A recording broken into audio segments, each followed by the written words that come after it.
हरे कृष्णा, राधे राधे। भक्तों, बहुत बहुत स्वागत है आपका हमारे किशोरी कृपा चैनल में। तो आज की इस वीडियो में हम बात करने वाले हैं, जैसे आप वर्किंग वुमेन हैं या फिर आपके बच्चे छोटे हैं और घर में आपके लड्डू गोपाल जी विराजमान हैं, तो हम उनकी सेवा कैसे करें।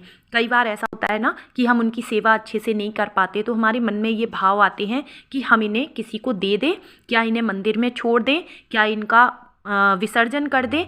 तो इन सारी ही चीज़ों पर हम चर्चा करेंगे और मैं आपको सही तरीका भी बताऊंगी कि अगर आप सेवा नहीं कर पा रहे हैं तो आपको क्या करना चाहिए। ठीक है, तो वीडियो को पूरा देखिएगा जिससे कि आप अच्छे से समझ पाएँ। तो फ्रेंड्स, ऐसा होता है कि हमारा मन होता है कि हमारे घर में भी लड्डू गोपाल जी होने चाहिए, हम उन्हें ले आते हैं या फिर हमें कोई उन्हें गिफ्ट में दे देता है, या फिर ऐसा भी होता है कि हम कुछ भी सोच के नहीं गए, लेकिन जब हम मार्केट जाते हैं कुछ और सामान लेने, लेकिन हमारे साथ आ जाते हैं लड्डू गोपाल जी। तो ये हमारी मर्जी से नहीं होता है, ठीक है। ये प्रभु ने खुद हमें चुना है अपनी सेवा के लिए, और हमारे घर को भी प्रभु ने चुना है, ठीक है। तो उस घर के सदस्य और वो घर बड़ा ही भाग्यशाली होता है जिस घर में लड्डू गोपाल होते हैं।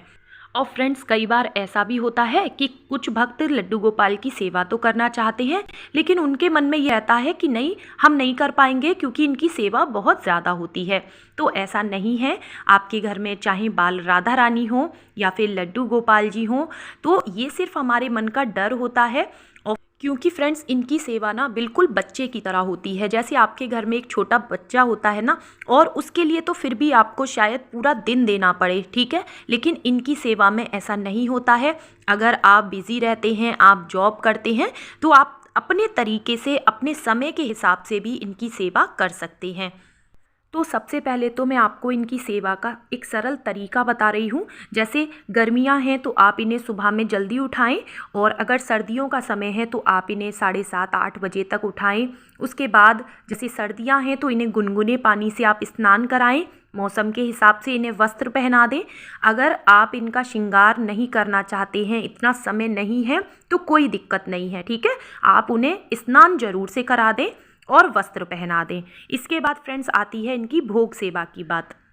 तो अब आप जॉब करते हैं और आप इतना समय नहीं दे सकते कि इनके लिए आप सात्विक भोजन अलग से तैयार कर सकें। तो देखिए फ्रेंड्स, दूध तो सबके घर में आता है ना, आप इन्हें दूध का, मिश्री का भोग लगा दें। कोई भी फल हो, ड्राई फ्रूट्स हों, कुछ ना हो तो बिस्किट हो गया, नमकीन हो गया, आप इन चीज़ों का भोग भी ठाकुर जी को लगा सकते हैं, ठीक है। और यही अगर आपके बच्चे घर में छोटे हैं तो भी आप इतनी सेवा उनको दे सकते हैं। स्नान करा दें, वस्त्र पहना दें, दूध का आप उन्हें भोग लगा दें, ठीक है। अब देखिए, आपको ऑफिस निकलना है, ठीक है, तो आप क्या करेंगे, आप उन्हें बोलकर जाएं और पूरा दिन आप जो भी चीज़ें खाएंगे उन्हें मानसिक भोग लगाएंगे, मानसिक आप सेवा दें उनकी, ठीक है। उनका ध्यान करें समय समय पर और उनसे मन में बातें करते रहें। देखिए, प्रभु सब जानते हैं और कर्म की प्रधानता होती है, कर्मों का फल ही इंसान को मिलता है। और प्रभु कभी ये नहीं कहते हैं कि आप अपने कर्मों को छोड़कर सारा दिन मेरे पास बैठे रहो। तो देखिए, जिस तरह से आप अपने बच्चों को जब घर पे छोड़ के जाते हैं अपने काम पर, तो उनके लिए दिन में कुछ ना कुछ खाने की चीज़ आप व्यवस्था करके जाते हैं। ऐसे ही आप अपने लड्डू गोपाल जी के लिए कोई एक छोटा सा टिफ़िन बना लें, उसमें उनके लिए थोड़े से ड्राई फ्रूट्स हो गए या कोई भी ऐसी चीज़ जो कि शाम तक ख़राब ना हो जब तक आप घर लौट के आएँ, ठीक है। ऐसा भोग आप उनके पास रख के जा सकते हैं। क्योंकि फ्रेंड्स देखिए, लड्डू गोपाल की सेवा करने के लिए आपको किसी भी तरह के आडंबर में पड़ने की ज़रूरत नहीं है, कोई तामझाम करने की ज़रूरत नहीं है, ठीक है। किसी तरह का दिखावा नहीं चाहिए प्रभु को हमसे, और ऐसा नहीं है कि सामने वाला कोई बहुत ज़्यादा सेवा दे रहा है और हम नहीं इतनी दे पा रहे हैं, तो ये वहम भी अपने मन में लाने की कोई ज़रूरत नहीं है, ठीक है। क्योंकि देखिए, सबकी स्थिति परिस्थिति अलग होती है, सभी की दिनचर्या अलग होती है, प्रभु ने सभी को अलग अलग काम सौंपे हुए हैं। तो आपको जो भी प्रभु ने कार्य दिया हुआ है, आप उसे पहले पूर्ण निष्ठा के साथ करें, ठीक है। तो फ्रेंड्स, अपने बच्चों के लिए तो फिर भी हमें सारा दिन उनके साथ लगना होता है, हर चीज़ पर ध्यान देना होता है, लेकिन ठाकुर सेवा में इतने नियम नहीं होते हैं, ये सिर्फ हमारे मन का डर होता है, ठीक है। और बहुत ही सरल तरीके से आप इनकी इस प्रकार से सेवा कर सकते हैं। लेकिन फ्रेंड्स इसके बावजूद भी कई सारे भक्तों के साथ ऐसी दिक्कतें हो जाती हैं कि वो नहीं रख सकते। इतने बड़े बड़े कारण उनके साथ बन जाते हैं कि अब वो नहीं रख सकते। इसलिए वो क्या गलती करते हैं, कभी उन्हें पेड़ के नीचे रखाते हैं, कभी उन्हें विसर्जन कराते हैं, किसी नदी में छोड़ाते हैं, जल में छोड़ाते हैं। तो देखिए ये गलती आप बिल्कुल भी ना करें, इससे आपको बहुत बड़ा दोष लगता है और ये आप पाप ना करें।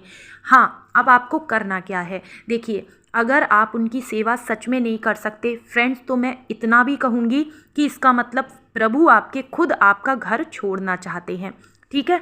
क्योंकि जिस प्रकार से वो हमारे घर में हमसे सेवा लेने आते हैं, तो हम कहते हैं ना कि प्रभु की मर्जी से ही हम उनकी सेवा कर पा रहे हैं और प्रभु ने हमको चुना है कि जो वो हमारे घर में आए।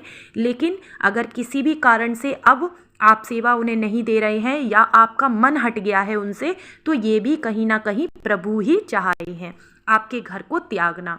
क्योंकि फ्रेंड्स 24 घंटे का समय होता है पूरे दिन का। अगर आप सुबह में सेवा नहीं कर सकते, आप दोपहर में कर लें, आप दोपहर में नहीं कर सकते, आप शाम को कर लें, शाम को भी समय नहीं है, आप रात्रि में उनके पास घड़ी दो घड़ी बैठ जाइए, उनसे अपने मन की बातें कर लीजिए, उन्हें अपने हाथ से कुछ भोग लगा दीजिए। प्रभु तो आपकी इतनी सेवा से भी प्रसन्न हो जाएंगे। आप उनसे बोलिए तो सही कि आज आपने सारा दिन मुझे इतना व्यस्त रखा कि मैं आपके लिए ही समय नहीं निकाल पाया।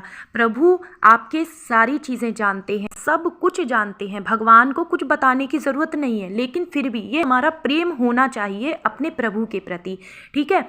लेकिन अब इसके बावजूद भी अगर आपका मन ही नहीं है कि आप उनकी सेवा करें, आप उनका कोई कार्य करें, मानसिक सेवा भी अगर आप उनको नहीं दे सकते, तो फिर आप क्या करेंगे, आप किसी ऐसे भक्त का चुनाव करें जो कि ठाकुर जी से प्रेम करता हो, जो कि ठाकुर जी की सेवा करना चाहता हो। आप ऐसे भक्त को दें। देखिए वैसे तो वो हमारे घर के सदस्य हैं और जिस प्रकार से हम अपने बच्चे को किसी को देते नहीं है ना, चाहे कैसे भी उसका कार्य करें करते हैं, लेकिन फिर भी अगर आप सच में देना ही चाहते हैं, उन्हें अपने घर से बाहर निकालना ही चाहते हैं, तो यहाँ वहाँ छोड़ने की बजाय उन्हें पूरे सम्मान के साथ किसी भक्त को दे दें, ठीक, जिससे कि वो जिस घर में भी जाएं वहाँ पर उनकी सेवा निरंतर होती रहे। तो फ्रेंड्स उम्मीद करती हूँ आपके सवालों का जवाब मैंने आपको दे दिया है। फिर भी वीडियो को लेकर कोई सुझाव हो तो कमेंट बॉक्स में ज़रूर लिखें, अपने मन की बात भक्तों तक ज़रूर पहुँचाएँ। वीडियो का करती हूँ मैं यहीं पर एंड, मिलती हूँ नेक्स्ट वीडियो में। राधे राधे।